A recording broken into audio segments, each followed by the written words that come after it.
بہتر بنانے کی بات کر رہے ہیں. اب یہ ساری چیزیں قرآن پاک میں موجود ہیں. صدقہ و خیرات کرنے کی بات کر رہے ہیں. اندازہ کریں حضرت مولا علی شیر خدا نماز ادا کر رہے ہیں. جو پسندیدہ ہو جاتے ہیں نا پھر ان کی ادائیں بھی پسندیدہ ہو جاتی ہیں. جو اپنی جانیں ہتھیلی پہ رکھ کے اپنے محبوب کے لیے نکل جاتے ہیں نا، اپنے یار کے لیے نکل جاتے ہیں، تو پھر انہی کی باتیں بھی مانی جاتی ہیں. جو اپنی انا کے خول سے باہر نہیں نکل پاتے نا، جو نہیں جی نہیں یار میں اپنے معاشرے سے باہر نہیں نکلنا، پتہ نہیں گھر والے کیا کہیں گے، فلانا کیا کہے گا، لوگ کیا کہیں گے. جب اس بات پہ صحابہ کرام اس باتوں میں پڑتے ہی نہیں تھے لوگ کیا کہیں گے. ان کو یہ تھا کہ سرکار کیا سوچیں گے، ان کو یہ غرض تھا کہ سرکار کیا سوچیں گے. تو بزرگ کیا ہوتے ہیں، ان کو کیا ہوتا ہے کہ یار میرے مرشد کیا سوچیں گے، میرے مرشد کیا. خواجہ غریب نواز کہاں سے چلے، یتیم مسکین بے سہارا، لیکن مرشد کی نگاہ نے ایسا بنا دیا کہ 90 لاکھ لوگوں نے ان کا لنگر کھایا. اندازہ کریں ان کے در سے لنگر کھا کے مسلمان ہوئے نا. اندازہ کریں ان کے در سے غریب نواز بن گئے. داتا حضور کہاں سے چلے، کوئی رشتہ داری کوئی کچھ نہیں ہے، یہاں پہ آتے ہیں پورے بر صغیر داتا حضور کے نام سے جانا چاہتا ہے آج. تو معلوم ہوا رشتہ داریاں دوستیاں یاریاں یہ کام نہیں آتی، کام آتا ہے اللہ اور اس کا رسول، اللہ اور اس کا محبوب. کتنے لوگ ہوں گے ان کے رشتہ دار کوئی نہیں جانتا، داتا حضور کو پوری دنیا جانتی ہے. خواجہ غریب نواز کے رشتہ داروں کو کوئی نہیں جانتا لیکن ان کو پوری دنیا جانتی ہے. بابا فرید کے رشتہ داروں کو کوئی نہیں جانتا لیکن جنہوں نے مرشد کا کہنا مانا اس کے اوپر چلیں تو سارے آج ان کو جانتے ہیں. اہل بیت اطہار میں سے بھی آپ دیکھ لیں کہ جس طرح مولا علی پاک کو لوگ جانتے ہیں، حضرت حمزہ رضی اللہ تعالیٰ عنہ کو جانتے ہیں، حضرت عباس رضی اللہ تعالیٰ عنہ کو جانتے ہیں، اتنا اور کسی کو کوئی نہیں جانتا اتنا زیادہ.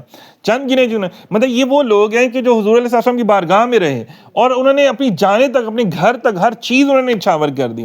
حضرت مولا علی شیر خدا رضی اللہ تعالیٰ عنہ یہ تو ادب کروایا کرتے تھے نبی پاک صلی اللہ علیہ وسلم کا. انہوں نے کہا اگر حضور کے نہیں تو ہمارے بھی نہیں، آپ جو حضور کا نہیں وہ ہمارا نہیں. اگر آج کے دور میں دیکھا جائے تو جو حضور کی بات آ کے نہیں مانتا، عمر فاروق رضی اللہ تعالیٰ عنہ فرماتے کہ ٹھہرو ذرا میں اندر سے آئی تلوار لے کر اس کا سر قلم کر دیا. مشہور ہو گیا حضرت عمر نے جناب وہ ایک مسلمان کا سر قلم کر دیا. بارگاہ میں حاضری ہو گئی، پوچھا کیا ہوا، فرمایا یا رسول اللہ جو آپ کا کہنا نہیں مانتا تو عمر کی تلوار کا یہی فیصلہ اس کے لیے.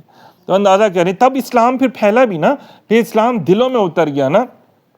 ہمارے یہاں پر کیا ہے، ہم اسلام کو مانتے ہیں اوپر سے مانتے ہیں، بس پریکٹیکل کچھ نہ ہو، صرف تھیوریٹیکلی ہو. مطلب ہم اپنے گھروں میں محفلیں کرنے سے ڈرتے ہیں کہ رسول اللہ صلی اللہ علیہ وسلم کو اپنے گھر دعوت نہیں دینا چاہتے ہم لوگ. اندازہ کریں ہم کہتے ہیں نہیں یار وہ فلانا کیا گیا، بھائی سب کو دعوت دیں.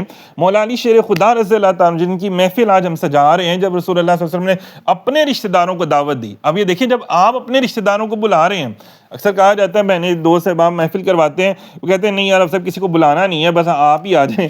یا جیسے ماشاءاللہ سے میری وائف ہے وہ جاتی ہے جب پاک عرب ماشاءاللہ بہنیں بیٹھی ہیں تو اکثر یہ ہوتا ہے وہ انہیں بتا رہی ہوتے ہیں کہ نہیں اب وہ شرم آتی کسی کو بلانا نہیں ہے، کسی کو یہ نہیں کہنا. تو وہاں پہ دیکھیں رسول اللہ صلی اللہ علیہ وسلم کی آپ سنت ادا کر رہے ہیں. آپ کو تو حضور سے غرض ہونا چاہیے نا، اے اللہ میں نے تو بس تیرے محبوب کی سنت ادا کر دی، اب تو جانے تیرا کام جانے. آپ ادا تو کریں، میری وہ بھی سجدے پھر ادا ہو جائیں گے جو قضا ہوئے تھے نماز میں. یہاں پہ تو خدمت سے قضائیں ساری ادائیں ہو جاتی ہیں، یہاں پہ ادائیں بھی ایسے ہو جاتی ہیں، ادا سب کچھ ہو جاتا ہے نا. بس لمحہ کیا ہے کہ وہاں پہ 40 سال کی عبادت کام نہیں آتی اور کہاں پہ صرف ایک خدمت کو حکم کو ادا کرنے سے سب کچھ ادا ہو جاتا ہے، سب کچھ عبادتیں ساری مل جاتی ہیں نا. تو اب اندازہ کریں حضور علیہ السلام کی سنت ہے، حکم ہو گیا محبوب اب آپ بیان کریں، لوگوں کو بتائیں. تو جو کھل کے اپنے رشتہ داروں کو جب حضور علیہ السلام نے بتایا، سارے رشتہ داروں کو بلایا، اکٹھا کیا، ان کو کھانا کھلایا، پھر سب کو دعوت دی کہ اللہ تعالیٰ نے فرمایا کہ بھئی ایک خدا ہے، ایک خدا کی عبادت کرنی ہے، یہ 10 بتوں کو ادھر ادھر کو چھوڑ دو. اور اللہ تعالیٰ نے قرآن کی نعمت عطا فرمائی ہے، معجزہ. تو اچھا اندازہ کریں سارے خاموش رہے اور وہاں پہ مولا علی شیر خدا، حالانکہ چھوٹے بچے ہیں ابھی 10 سال سے بھی کم عمر ہے، اور کھڑے ہو کے عرض کر رہے ہیں یا رسول اللہ میں آپ پر ایمان لے کر آیا، یا رسول اللہ میں آپ پر ایمان لے کر آیا. اب یہ تربیت تھی حضور علیہ السلام کی نا، اللہ سے محبت اور اپنے پہلی سی سکھا دی تھی ان کو.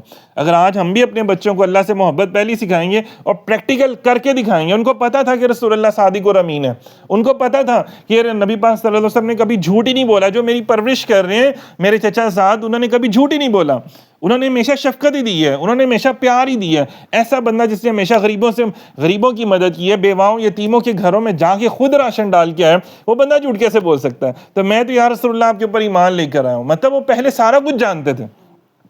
وہ حضور کو ایز اے انسان، ایز اے اخلاقی اعتبار کے والے سے فرمایا کہ تم میں سے بہترین وہ ہے جس کے اخلاق سب سے زیادہ اپنے گھر والوں کے ساتھ اچھے ہیں اور میرے سب سے زیادہ اچھے اخلاق ہیں. ہمارے کیا اخلاق ہوتے ہیں؟ ہمارے باہر والوں کے ساتھ بڑے اچھے ہوتے ہیں اور گھر والوں کے ساتھ مطلب سمجھ تو گئے آپ کیسے اخلاق ہوتے ہیں, سب کی مسکراہٹیں بتا رہی ہے. خیر تو مطلب وہ دیکھ لیں نا, پھر ایسے اس لیے تمہارے اوپر کرم نہیں ہوتا.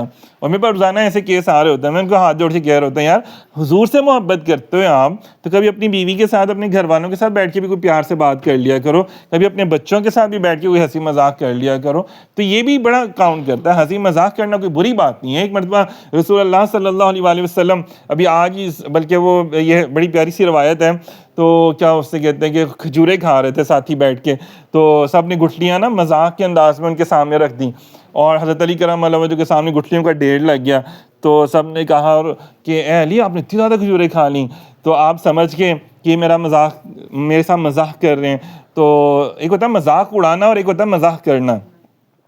تو آپ نے فرمایا کہ یا رسول اللہ میں نے تو کھجوریں کھائی ہیں, آپ سب نے تو گٹھلیاں بھی کھا لی ہیں آپ لوگوں نے.